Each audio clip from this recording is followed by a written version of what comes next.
भगवान शिव के उपासक अघोरियों का नाम सुनते ही बड़ी बड़ी जटाएं रखने वाले राख में लिपटी नागा बाबाओं की तस्वीरें जहन में आ ही जाती है। उनका जीवन भी इनकी वेशभूषा जैसा ही रहस्यमयी और रोचक है, बल्कि ये कहें कि ज़्यादातर लोगों के लिए रोंगटे खड़े करने वाला है। शमशान घाटों में रहने वाले इन अघोरियों के लिए महाशिवरात्रि की रात बेहद खास होती है। अघोर रूप शिव के 5 रूपों में से एक है। अघोरियों की भक्ति को, बल्कि अघोरी शब्द को ही बेहद पवित्र माना जाता है, लेकिन इनका रहन सहन बिल्कुल इसके विपरीत देखा जाता है।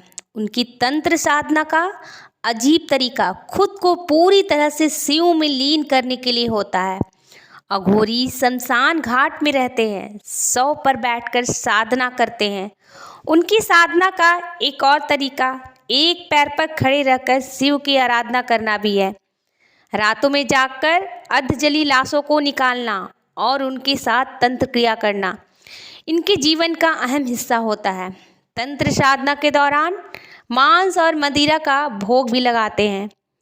अघोरियों के जीवन से जुड़ी बेहद अजीब बातों में से एक बात यह भी है कि वे साधना के दौरान शवों के साथ शारीरिक संबंध भी बनाते हैं। इसे लेकर अघोरियों का कहना है कि यह भी शिव और शक्ति की उपासना करने का एक तरीका है कि यदि वे शारीरिक संबंध बनाने के दौरान भी खुद को शिव की आराधना में लीन कर लेते हैं तो यह उनकी साधना का ऊंचा स्तर है। इतना ही नहीं, वे आम साधुओं की तरह ब्रह्मचर्य का पालन नहीं करते, बल्कि वे जीवित महिलाओं के साथ भी शारीरिक संबंध बनाते हैं।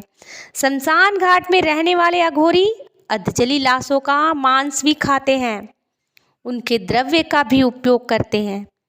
ऐसा करने के पीछे उनकी मान्यता यह है कि इससे उनकी तंत्र शक्ति प्रबल होती है।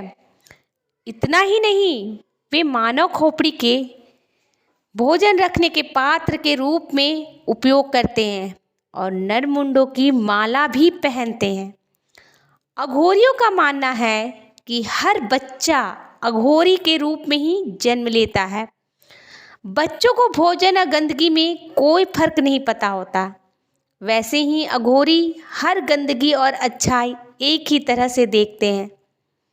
तो क्या अघोरी हो जाने से शिव की प्राप्ति हो जाती है? और क्या शिव का अघोरी रूप ऐसा ही है जैसे कि हम लोगों ने अघोरियों को जाना है? शिव के 5 रूपों में से एक रूप है अघोर, जिसमें शिव नरमुंडों की माला पहनते, शरीर पर भस्म लगाए होते हैं और ये रूप डरावना होने के साथ साथ और रूपों की तरह ही बहुत मनमोहक होता है। भस्म और भगवान शिव का रिश्ता सती के प्रति उनके प्रेम से जुड़ा हुआ है। नरमुंडों की माला और भूतों का साथ उनके साथ इसलिए होता है क्योंकि जिन्हें कहीं शरण नहीं मिलता उन्हें शिव खुद में विलीन करते हैं। जिस प्रकार समुद्र मंथन के दौरान विष को किसी ने ग्रहण नहीं किया, पर शिव ने सृष्टि की सुरक्षा के लिए खुद में समाहित किया। वैसे आपको क्या लगता है, शिव की प्राप्ति का कौन सा मार्ग सरल है, कर्म या धर्म?